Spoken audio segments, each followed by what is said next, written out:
tape right now because I'm about to tell you the truth. And F you if you can't handle the truth. This version of Biden is the best Biden ever. In the United States, multiple times at a higher death rate than per capita than people in Japan, multiple times a higher death rate per capita than people in Europe. COVID was a wake-up call that our immune systems in America are under threat. Just as we have multiples higher diabetes rates and obesity rates than Europe and Japan, we died at a higher rate of COVID. So there could have been on the news an exploration of how we have epidemic diabetes rates, epidemic obesity rates. 80% of American adults are overweight or obese. Our bodies are crying out for help, right? 66% of American adults are pre-diabetic. This is unprecedented. And it's very tied to COVID. But there wasn't the news questioning our metabolic health and calling for Americans to harden up their immune system. It was all about a pharmaceutical intervention, which turned out to be very problematic. The biggest dynamic, though, Jimmy, that is really being co-opted, as you alluded to, though, is academic research itself. I mean, I'm been reported and I've been very close with RFK and doing whatever I can to help the Trump campaign, also meeting with Democrats. I mean, this is a bipartisan issue, but if you ask me for one policy that could transform American health, that could save us trillions of dollars, that would just ignite the human capital of our children, it's get corruption out of medical guidelines. Right now, 19 of the 20 USDA nutrition advisors are bought off. They're paid for. They're given money from the food or the farm industry. What does that get us? That gets us our nutrition guidelines saying that a 2-year-old, that 10% of their diet could be added sugar. 80% of NIH grants go to researchers with conflicts of interest.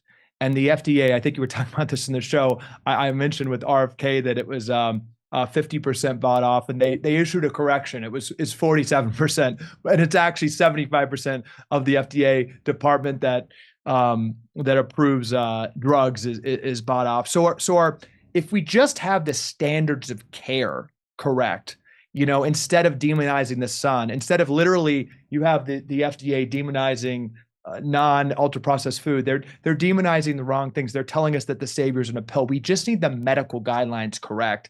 And I think we're going to be okay. People want to be healthy, but we're just getting the wrong guidelines from the top. In fact, you make the point that Americans died at a higher rate than, say, Japan from COVID, and you say it has to do with our metabolic health. And so what would have actually been helpful is if you got out and exercised, if people got out and got sun, because sun is actually essential for your health. But they've made us afraid of the sun. And so, if you would eat healthy, make sure you have your vitamin D. But what happened was if you did advocated those things, you were called a right winger. They literally, they made health, nutrition, and exercise into some kind of alt-right kind of thing. It's amazing the control the big pharma has on the propaganda machine, which is corporate news. And that's the Washington Post, that's the New York Times, that's MSNBC, CNN, Fox News, all the rest of them, and NPR, by the way. They're just as horrible. So I've become aware most recently of the dangers of seed oils. And now there's almost nothing you can eat that doesn't have seed oils. And you have to really look. And seed oils are toxic because it sounds good. Oh, it's vegetable oil, right? But the way they extract the oil out of those seeds, a lot of times they have to use something akin to turpentine. Right. So they have to put that, something called hexane.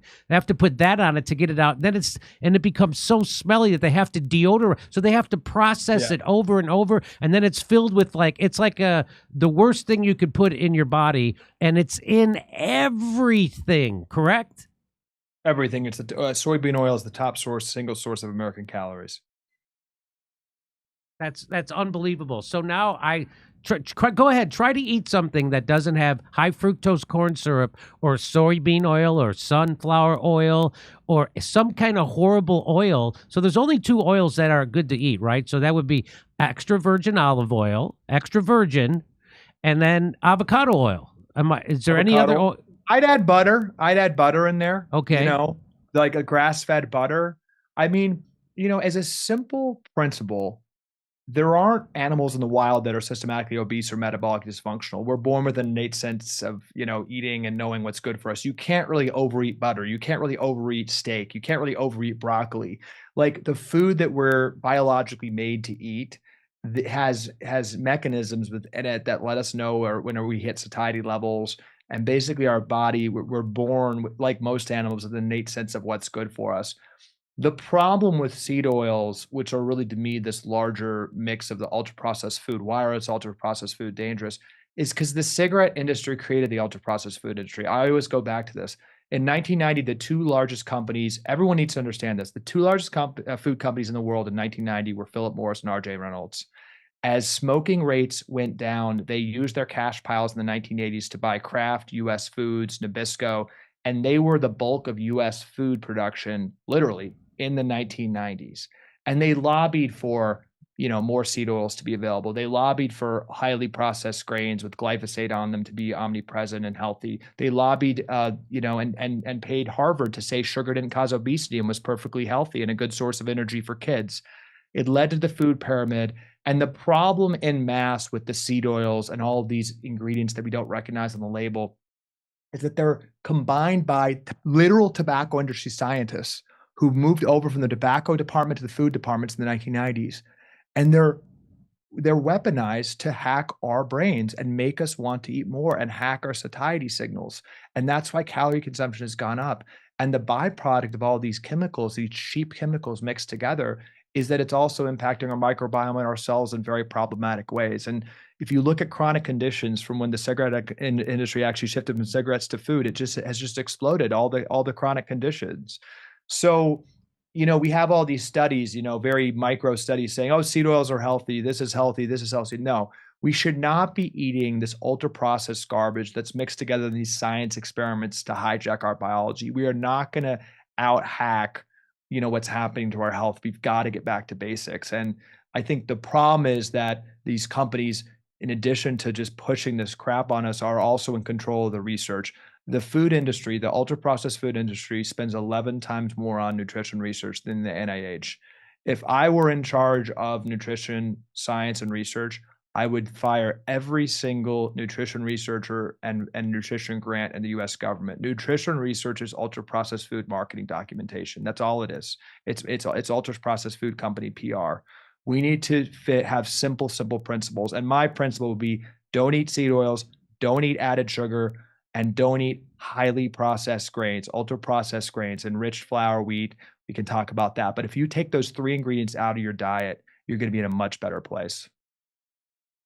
So it's hard to do, by the way, just to let people know. It's 100%. hard. It's hard to get those things, those out of your diet. It really is. And especially people who live in what they call food deserts, right? So they don't have access to fresh food. All they have is they go to buy food at a local corner snack store, and it's got all these. It's just nothing but. I tried to buy. So I was getting on a plane, and I was like, I'm going to buy some nuts.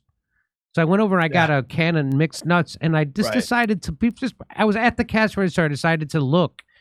It was filled with seed oils. Like, so, because if it's not dry roasted, it's going to be roasted in these seed oils, and it's going to have all that garbage in. So you think you're doing something healthy. You think you're eating nuts. Like, this is supposed to be good for me, but it's filled with that garbage. I mean, that's why Americans their longevity going the other way. The life expectancy is going backwards now because our food is run by corporations, right? And that's what Bobby Kennedy's talking about when he says, I'm going to fight big agra, right? Yeah, it really, the food desert thing and the availability really makes me angry, because you mentioned vaccines earlier, and, you know, obviously that's a tricky subject to go down, but I just want to say one thing about that relates to the food issue. The medical system knows how to be strongly worded. They know how to say something emphatically. I think we can all agree that the medical system speaks in a very stern voice and a very clear voice when it comes to adhering to a schedule of 72 shots for a child. And there's no price that's too high. There's no ambiguity. It's you need to give your kids these shots. The medical system is really, really clear when it comes to adherence to pharmaceuticals. But strangely, when it comes to nutrition and when it comes to 33% of young adults being pre-diabetic, 50% of teens being overweight or obese, and this metabolic health crisis among kids ties to our obviously toxic food supply. Oh, no, no, no. We need to take social justice into account. There's affordability. It's actually classist and racist to suggest that parents should buy any other food, you know, the whole food, right? That's a luxury that we can't possibly expect. It's too expensive. You know, kids need treats once in a while. Sugar's okay. It's all muddled when clearly 9 out of 10 killers of Americans are foodborne illnesses. When, you know, there's a diabetes and obesity and chronic disease crisis spreading among kids.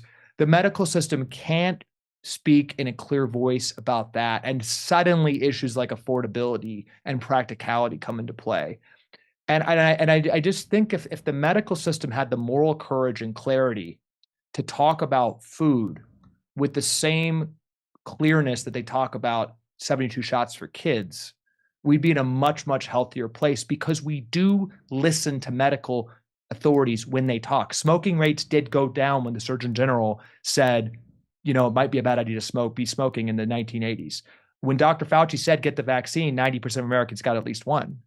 When the food pyramid came out and said, eat more carbs, eat more grains, 20% of our diet shifted to that.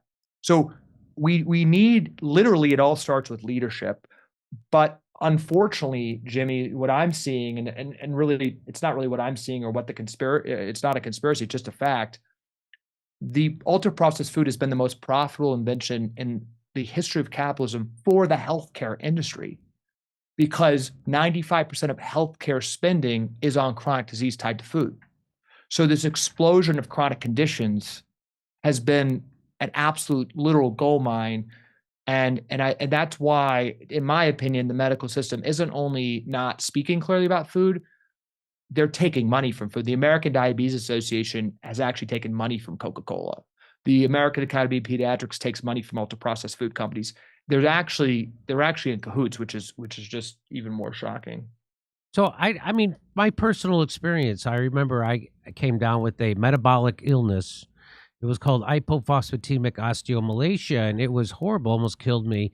And my bones were hollowed out, and my spine collapsed. I had lots of bad things happen, and luckily I found I went to doctor after doctor after doctor, one worse than the rest. And you think doctors are geniuses. They're not. Just like anything else, most of them are hacks. And then there's, you know, like maybe 20% are good and then maybe 5% that are great. And I got lucky and found one of the 5%, Dr. Sharp, and he figured out what was wrong with me, and he got me on it was a very simple fix to treat me. Can't cure it. But what I've noticed is that no Western doctor ever asked me about my diet, except Dr. Sharp. Dr. Sharp did. And I remember I went to a Chinese medicine doctor, and what the Chinese medicine doctor did was change my diet. Yeah. And he got me off carbs and ultra processed food and had me take herbs and stuff. And I was like, there's no way. The stuff he doesn't want me to eat, that's all I eat. I'm like, this is never going to work. I said, but I paid him so much money. I was like, I'm going to try it for at least a week. After the third day, I never felt that good in I couldn't believe it, just changing my diet. What a difference it made. And they never tell you about this in Western medicine. They never even ask you about your diet. So that's just to back up what you're saying and back up what your book is saying. Well, yeah, I mean, my sister, who's we're on this mission together. We were raised in this traditional kind of, hey, like, trust the system. You know, being a good Republican, being a good American is supporting, traditional industry. We both went to Stanford together. As I mentioned, she's top of her class, Stanford Med School, and then gets into residency. And she was interested in, nutrition and holistic health. And she had mentioned to a patient who had debilitating migraines, diabetes, depression, high cholesterol, kidney issues, like a whole 70 pages of charts, was seeing 7 or 8 different specialists. And Casey went on PubMed and learned about a link between migraines and food and mentioned that. And she was reprimanded. She was reprimanded by her attending surgeon. The attending surgeon also actually said, stop being a pussy. And you did not go to dietary school. You are here to do serious medicine. You are here to prescribe a pharmaceutical, or you are here to cut someone open. And that is serious medicine. And we can let the nutritionist deal with whether to eat broccoli. And that is ingrained. It's Casey told me the dean of Stanford Med School, the first week of class gave a speech and essentially said to these budding doctors that the American patient is lazy, that the American patient isn't going to change from their sedentary lifestyle and their Big Macs and all of these things. And what's so tragic is, and a key principle I have is, I think that's such a lie. I mean, my mom, the reason my sister and I are on this path is because my mom, in 2021 had a pain in her stomach, went in to get a scan to Stanford Hospital, stage 4 pancreatic cancer. She learns with a text the next day that she has, and died 12 days later. And it's perfectly healthy before. And sitting across from the oncologist at Stanford, they said it was a tough break. And it's not a tough break. We're missing the warning signs. We're, dealing with what are truly lifestyle illnesses, and doctors just simply aren't telling patients about this and incentivizing it. My mom was on 5 medications, which is lower than the average amount that a 70-year-old is on in America. She was told that her, high cholesterol was a statin deficiency. She was told that her high blood sugar was a metformin deficiency. And I can tell you, my mom wanted to meet her grandkid, who she wasn't able to meet, my son, that was recently born after she died. And she wanted to be there for my sister's wedding, which she's not going to be there for. I don't see many Americans who are trying to kill themselves. I don't see many Americans who want to be poisoning our kids. So I just don't think we're getting the right information. And I think there's this real embedding of like dietary stuff and, these literal tons of food that's 3D printing our bodies and cells. It's the most important component to our health, just demonstrably. The fact that my sister and I, through different routes, were kind of trained at Stanford, that's just not real science. It's just nothing more than a moral blind spot. And I think, not to take it too political, but, this has been something the left's been talking about. I think it is so positive that I was watching a Trump rally recently. They were talking about regenerative agriculture. Yes. And they were talking about, taking the poisons out of our food supply, to raucous applause from people wearing, firefighting hats. It's like, this is a absolutely, we are being distracted from this issue, that we are poisoning ourselves. And, this book, other books, podcasts, you listen to your podcast, Joe Rogan, on down, Americans are gravitating to answers. What's going on? And it does get to food. I mean, it's just the truth. Well, here's just a brief piece of this article I was reading from the Midwestern Doctors Substack, a Midwestern Doctors Substack. Yeah. It's the Great Ozempic Scam and the Safe Ways to Lose Weight, the immense dangers of GLP-1 drugs, and the scandalous corruption that led the FDA to push them upon Americans. So this is a quick summary of the article. In early 2023, a private conference attended by the heads of, by the way, sponsored by Chase, a private conference attended by heads of the pharmaceutical industry and large investors hosted the head of the FDA as its keynote speaker. What that means is they paid him. They paid the notoriously corrupt head of the FDA, okay? At that conference, they promised that anti-obesity drugs and Alzheimer's drugs would be the most profitable investment opportunities in the years to come.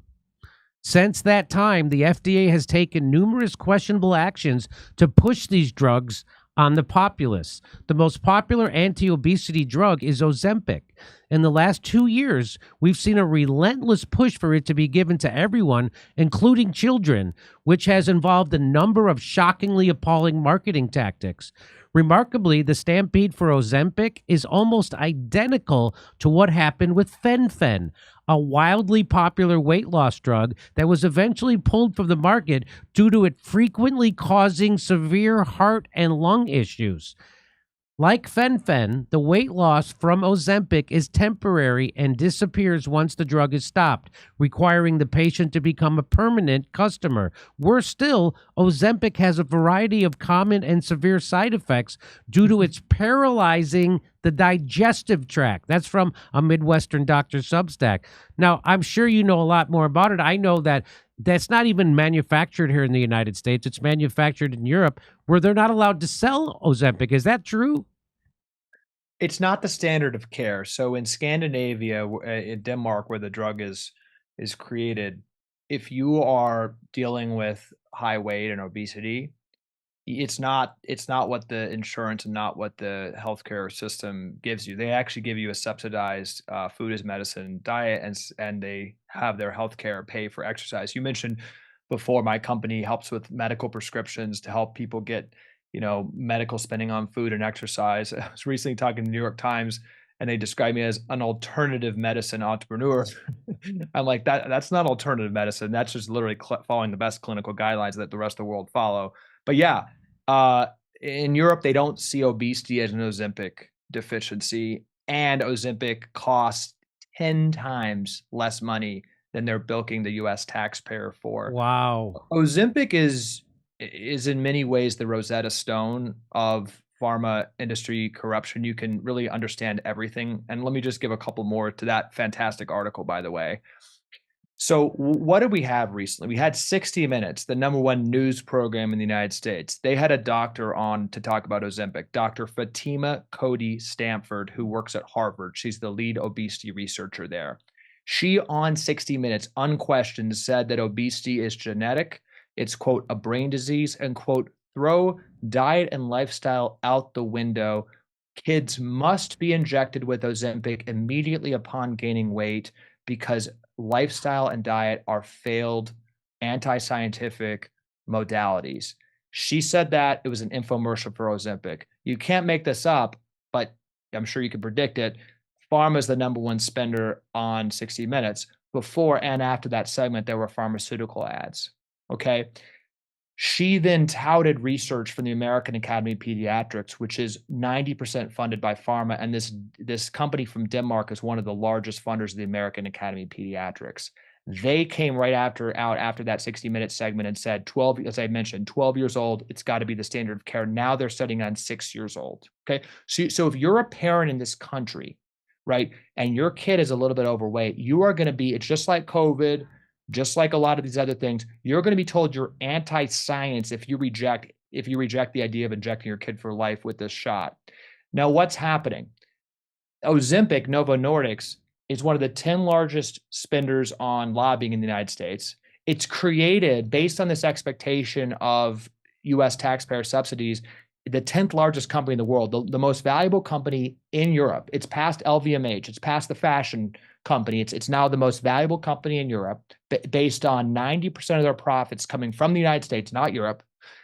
And it's just been a full court press on every single institution. I mean, the cherry on top is that they've actually paid the NAACP and other civil rights groups to lobby on behalf of Ozempic. And now you have a full court press of civil rights groups saying it's racist.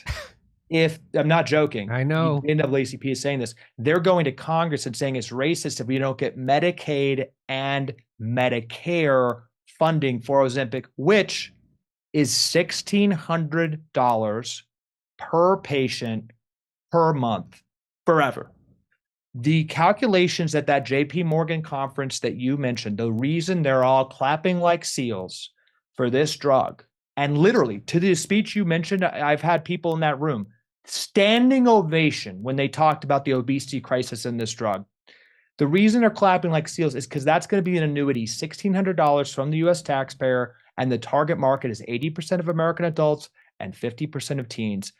My big question, and what I've actually been proposing to members of Congress who support this bill last week when I met with them in person in Washington, D.C., is what could you do with that $1,600 per patient? Where could that money go? I think it's a very interesting debate to ask, what should we be spending $1,600 per month on to address not just the obesity, but the larger chronic disease crisis? And I will tell you, if somebody looks at what's happening in the state of American health and has $1,600 per patient, it would not be jamming everyone with a very ineffective and problematic poison. It would be solving the root cause, which for starters is not force feeding ultra processed crap down our kids' throats. I mean, you could buy a gym membership. You could buy a delivery. Even if you live in a food desert, you could buy delivery. There's companies out there that will send you food that isn't ultra processed, send it to you right to your house. You could get fruits and vegetables, and now there's this new thing that the problem with some vegetables is, first of all, not only the pesticides, but there's this thing called a peel. Right. Do you know what that is? Can you talk about it? We just keep trying to mess with nature. A peel is a product from Bill Gates that is essentially spraying chemicals on produce that's impossible to wash off, that ostensibly increases the shelf life of those vegetables. It is actually not disclosed what these chemicals are. Part of it is seed oils, literally. There's reports that there's some very problematic, particularly neurotoxic chemicals mixed in there. They're actually literally not reporting it. And Appeal tried to lobby so that we wouldn't even know if it was sprayed on the vegetable or not. And now there's a big push to identify that. But it all goes to this Bill Gates agenda. Bill Gates is literally trying to put up blockers of the sun. He's saying that trees as a tool for carbon capture isn't scientific. That's right. He's saying that the future of food is ultra-processed lab-grown meat and not getting back to basics with regenerative agriculture.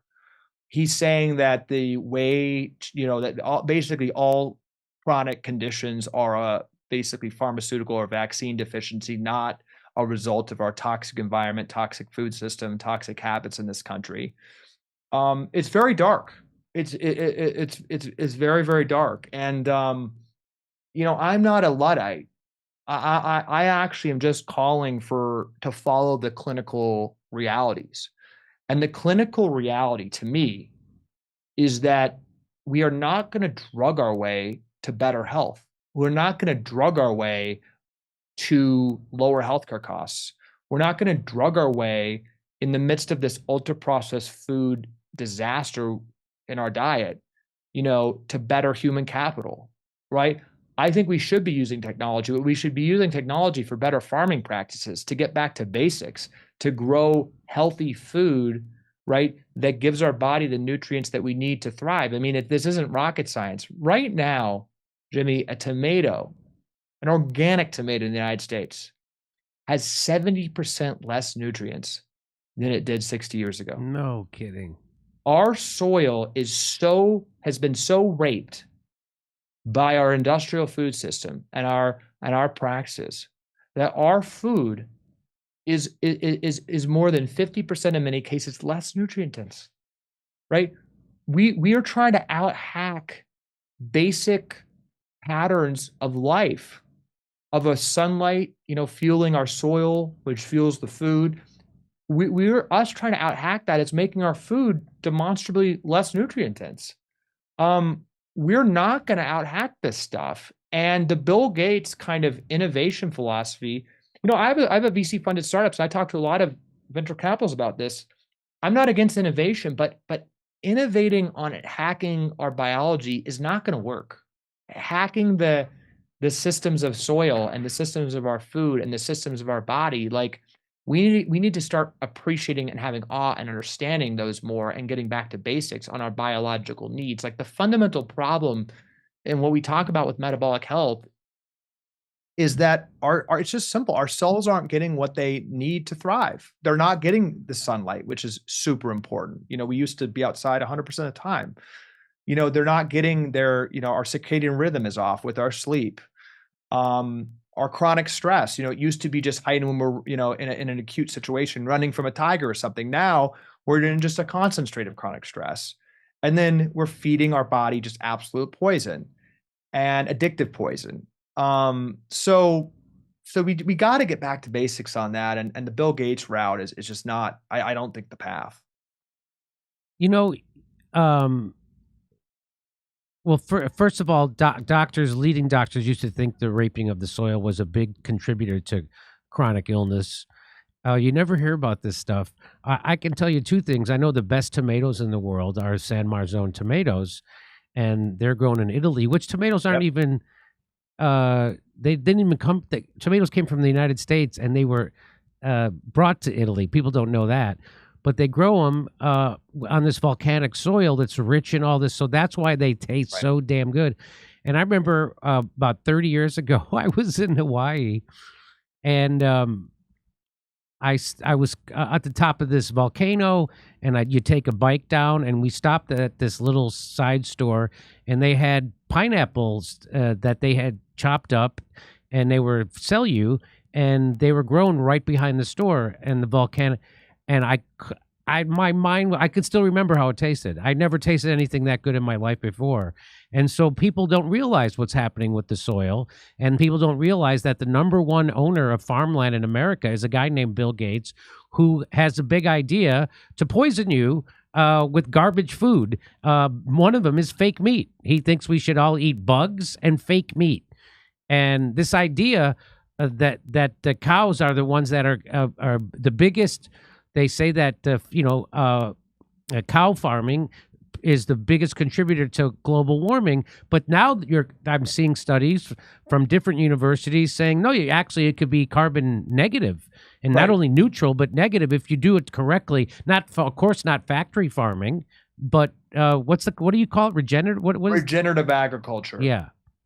I mean, it's insane. Industrial farming is potentially a cause of global warming. The way food has been raised throughout history is that there were natural ecosystems with animals and plants being raised together, with the animals grazing, and it's beautiful, right? There's a whole, like, literally, you go into the rabbit hole, the urine of the animals is actually a natural, pesticide. I mean, you don't need all these herbicides and pesticides because it all works in harmony.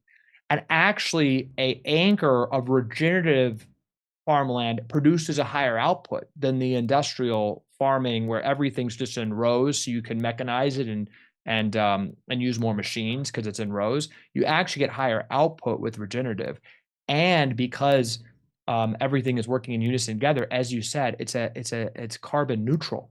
It's carbon neutral. So what's happened is we've gotten away from natural processes, and that's led to this issue. And the answer is not, as Bill Gates says, more industrial farming that's absolutely killing our soil. By many measures, we have only 40 crop cycles left before the soil is totally just dust. We have to get back, and we can get back to basics and change to a regenerative farming system and invest in technology, robotic technology, to make regenerative farming, which is less mechanized, more efficient, and have an incredible situation. And my question is, or I guess my statement is, we can do that for a lot less than $1,600 per obese American. It's wild, Jimmy. A lot of people ask, what are the motivations behind this? Are there really evil people? I mean, I was meeting with senior members of Congress who are the lead sponsors of this bill to get Medicare and eventually Medicaid funding for Ozempic, which is scored as one of the highest cost bills in American history, and is the most lobbied for bill for the pharmaceutical industry right now. And I just said this to them. I'm like, this bill with the stroke of a pen is $1 trillion for Ozempic. Have you thought about, regenerative farming, or, investing in better food supply, or even making these funds, instead of one size fits all for Ozempic, making them flexible funds where, a lower income kid on Medicaid, the mom could choose maybe healthy food instead of Ozempic, and actually steer her healthcare dollars to what she thinks is best to reverse the obesity for her family. And they just hadn't thought about it. I mean, one of these members of Congress just kind of basically said, yeah, like, Novo Nordisk came in, gave me the bill, I introduced it. I mentioned to him, that the point of this bill, the reason people are clapping at JP Morgan conferences is because the second this bill is passed, it's going to be injected to kids. He's like, no, it's not. We're not going to give this to kids. I'm like, then you're going against the FDA. You're going against the American Academy of Pediatrics. No, that's the whole point of this bill. He didn't even understand that. I said, you understand Ozempic's a lifetime drug? He's like, no. I'll put in the bill. It's not a No, sir. The FDA says it needs to be a lifetime drug. He didn't understand this. Like they're not the main character.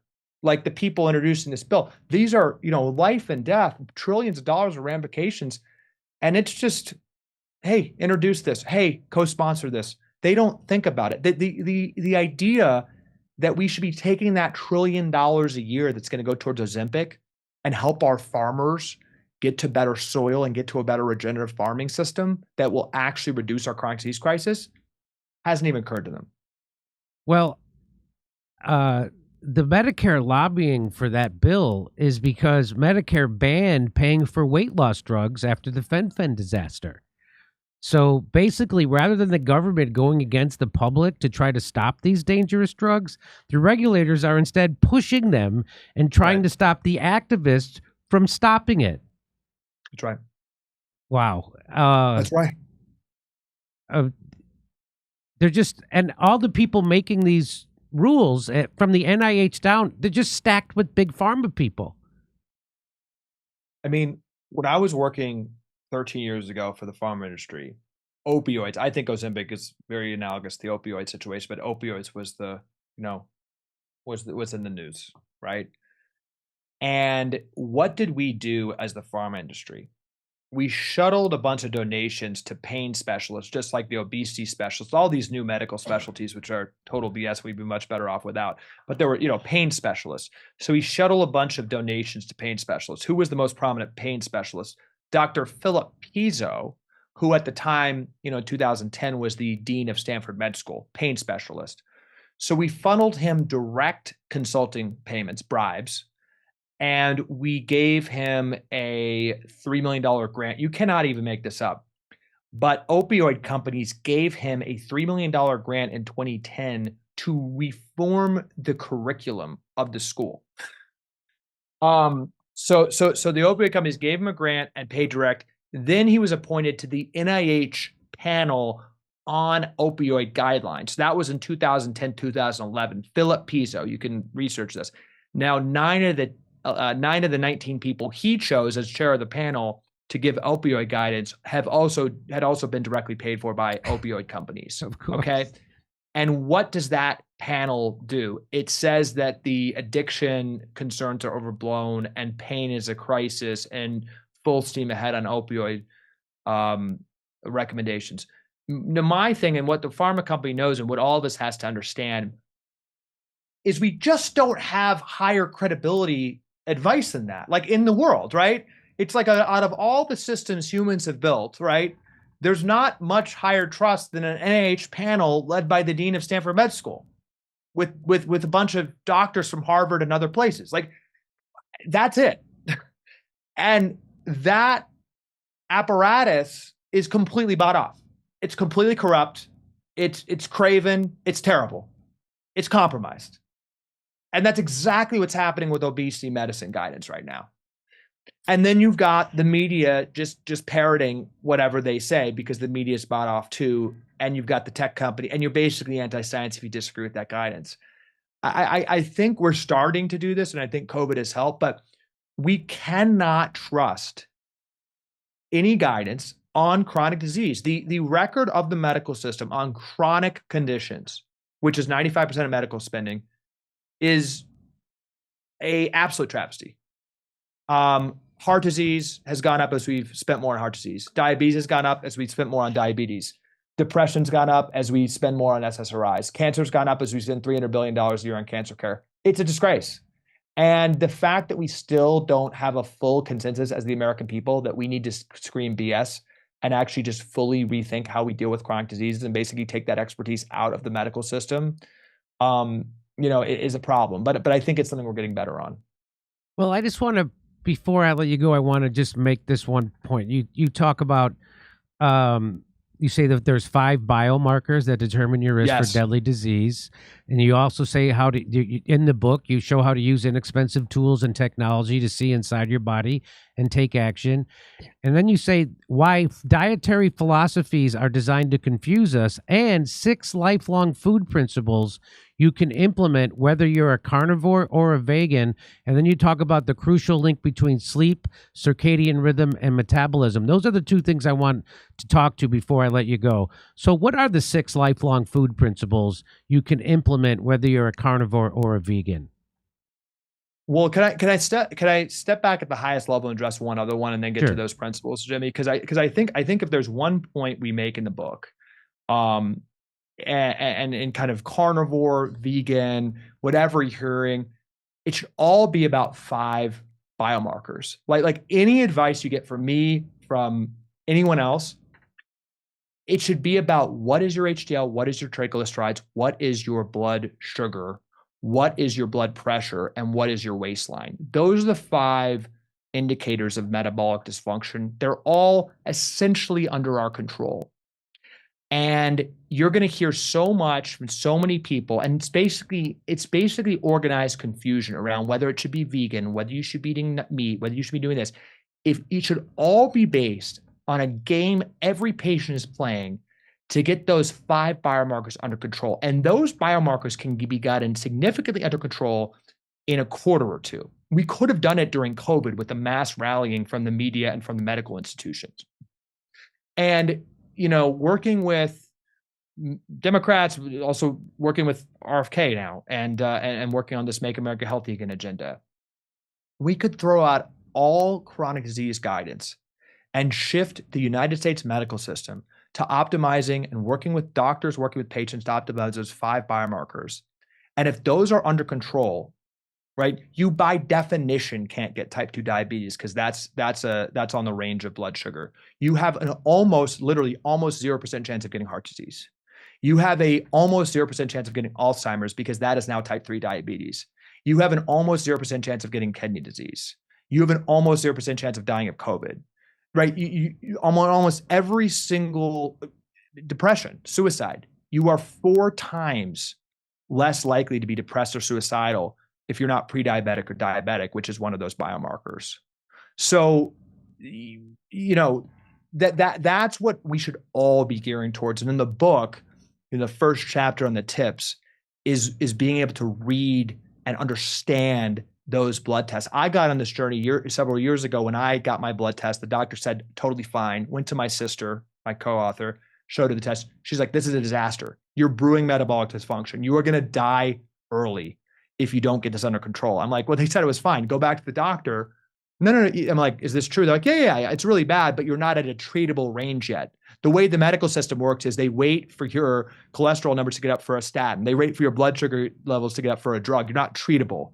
We all have to understand our biomarkers. On food, you know, the high level principles are truly, if you can cut those unholy trinity of 3 ingredients of highly processed grains, of seed oils, of added sugar, you are 80% of the way there. You are 80% of the way there. And then you've got to hunt for things that give our cells energy. You got to hunt for fermented foods. You got to hunt for protein. You got to hunt for antioxidants. You got to hunt for key nutrients like vitamin D. Ideally, you're matching your nutrient needs with specific information from your blood test, which we go into. But you got to hunt for what feeds our cells and avoid those 3 ingredients, and you get a long way there. Look at just real quick. When you say, so when I eat bread now, I eat this Ezekiel bread that's all sprouts or whatever. So I don't eat regular bread. But when you say ultra processed grains, now, unfortunately, does that include pasta? Okay, so we all hear about how you go to Italy and you lose weight, right? Yeah. By eating a lot of pasta. Fundamentally, ultra processed grains are what's in shelf-stable food, and the processing is taking the fiber off, which makes it shelf-stable. And my personal belief is that our grains in the United States are a huge part of our problem because of the glyphosate and other chemicals, which are banned in all our other countries. So I do think if you're getting back to the natural source, back to the natural way things have been created for thousands of years, if you're doing true, like, you know, grains that aren't covered in glyphosate, sourdough bread made the way it's been made for generations, I think that's okay. I think in general, our grains in the United States, I think it's becoming clear, are highly, highly compromised. But if you're buying bread like that, I mean, anything that's been how humans have eaten it for generations, I think is okay. I think the chemicals are a real problem. So yeah, so when I found out that in the United States they spray the wheat with that glyphosate, I Right. started ordering my pasta that I make at home. This is during COVID. So I found a distributor here in the United States, Market Hall Foods, and they would get I would get pasta from Italy, plus I would get the olive oil Yeah, from a that's great. single source in Italy. And so I was only eating olive oil, butter, and the pasta that came directly from Italy. And I never felt better. Yeah, right? 100%. It was amazing. I lost weight. I got in shape. It was, but then of course I got the vax and I got vaccine injured, which was not good. But so yeah, do you think we will ever get to a place where we get rid of I mean, glyphosate they know causes cancer, do they not? Oh, they do, Jimmy. I'm very optimistic, actually. I'm relatively new to this fight and maybe too idealistic, but I had a small view into getting to know RFK and calling him right after Trump was assassinated, and then helping to connect him to President Trump, who I was also advising informally his campaign, and I had a small view into their conversations, and just from my small vantage point, I can say like they spoke for hours and hours and hours about glyphosate, about children's health, about hormone disrupting chemicals in our food. It was like deep conversations about these issues, and they bonded over it. And there's been more discussion of this at that level. Meeting with members of Congress, they're very frustrated on this. And what gives me hope is like it's so unimpeachable what's happening. And to me, the answers are simple. Get corruption out of the medical guidance. Get a report from the FDA immediately on what glyphosate is doing to our brains, to our cells, to our kids, to our microbiome. That's what they're doing in Europe. The problem is that the food industry is blocking that report because the food industry has completely bought off the USDA. Why is it the Food and Drug Administration? Why is 50% of the Food and Drug Administration paid for by pharma, who, as a simple statement of economic fact, wants us to be sick from toxic food? Right? You can decouple the funding for these agencies with the stroke of a pen. You can reset the purpose of the NIH to not be an R&D lab for pharmaceutical solutions, which it is right now, but back to foundational research. Jimmy, like no NIH money right now is going to foundational research about why we're getting sick. None. Like it's all pharmaceutical R&D. It's all accepting that we're all being poisoned by glyphosate, and then like marginal, like, Alzheimer's, pills, instead of actually trying to understand why we're getting Alzheimer's. So you can reset these things quickly. And we're working on executive orders, on congressional action. This is just a matter of political courage. It's not really a complicated issue, because I think it all revolves from the scientific guidance. I think if we have an unimpeachable report from the FDA on what glyphosate is doing, then policy chips can fall where they may. Then people can choose whether they want to go against the scientific consensus that we're poisoning ourselves, basically. On nutrition guidelines, I would recommend just taking France's nutrition guidelines. There are people in France live 5 years more than people in the United States. They have 3 times lower rates of diabetes. They have like multiple lower rates of obesity. Are we lazier than the French? Like, are we worse off? Like, no, it is clearly our guidelines and incentives. And we should just adopt what they're doing on food until we figure out what's going on. Because what we have right now is just I think the vitality of the American people is being snuffed out by corruption, which we can fix. Well, it was really encouraging, and I keep making the point over and over that when RFK Jr. gave that speech at the Trump rally in Arizona, it didn't matter if you thought that Trump was sincere about it. What mattered was that there was a stadium, not a room, a stadium full of Republican voters that were cheering on those things that used to be considered Democratic policy values. And so so that's the thing that actually scares the establishment, the oligarchy, is people from the left and the right realizing we agree on more things that we disagree on, and then we come together to fight the oligarchy. So that's why they keep trying to divide us left and right all the time. And those terms left and right don't even mean anything anymore, right? So and they've weaponized those terms, and everything that the establishment doesn't like is right wing and alt right and racist. And so I think people are starting to see through it. I'm trying to do the best I can to help at this show, and I really help. Everybody should get a copy of this book. Here it is, Good Energy. And Kaylee Means has been our guest. I really did I say, what did I say, Kaylee? Okay, I'm bad. I'm sorry. I get it all the time, Jimmy. Okay, my apologies. But anyway, it's great to finally meet you and talk to you. I follow you on Twitter, and I think you're doing great work, and the book's fantastic. And is there anything you want to say before I say goodbye? Jimmy, thank you. You're doing God's work, and this is getting out. It's the uniparty versus the people. I agree. And thank you for all you do. Okay. All right. We're going to take a jump over to Rumble right now. So everybody give me 1 second. Almost ready. Almost ready? Yeah. Give us a minute. But we're going to see you at Rumble. So see you there in a few minutes. And thanks for watching. All right. Thank you. It was fantastic. So, hey, so the mainstream media is unreliable. That's why you watch this show. It's dishonest. That's why you watch this show. How can you trust them when they're never, ever told the truth about Russiagate, Julian Assange, Ukraine, Syria? Well, that's where our sponsor, Ground News, comes in. Ground News is an app and a website that gathers related articles from around the world in one place so you can compare the kind of coverage like the kind of that we do on this show. That's kind of like what we do on this show. We show you how, look at how they're covering it, and then we debunk it for you. Well, Ground News is very similar. Let's take a closer look at some of Ground News' coverage on President Trump's attempted assassination. Ground News gives me instant access to more than 700 articles reporting on it all over the world with context on each publication's political bias. Factuality based on how subjective or objective their language is, and even who is funding those people. So comparing the coverage is absolutely fascinating to me. Left-leaning USA Today and ABC News downplayed the shooting by writing that Trump was removed from the stage after loud noises startled him and rang out in the crowd. I wouldn't say USA is left-leaning. I'd say they're establishment-leaning. Mm-hmm. The Irish Times went as far as victim blaming, adding that the assassination attempt might even help him win the White House. Right-leaning outlets like the Daily Signal and the New York Post were really quick to call out liberal media's biased coverage, reporting that their bias was on full display.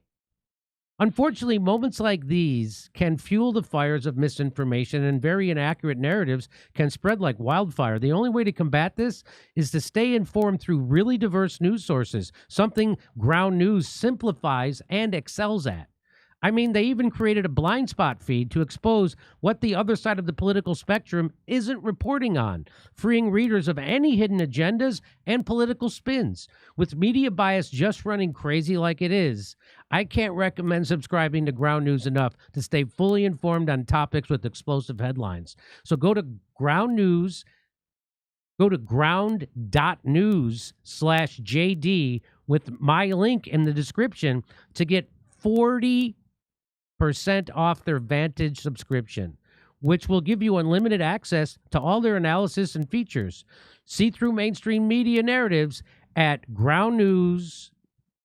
Let me give it to you again. Ground.news/JD. Subscribe this month through my link for 40% off unlimited access to Ground News. My link right there. Go there. You get 40% off. It's a great news site. Hey,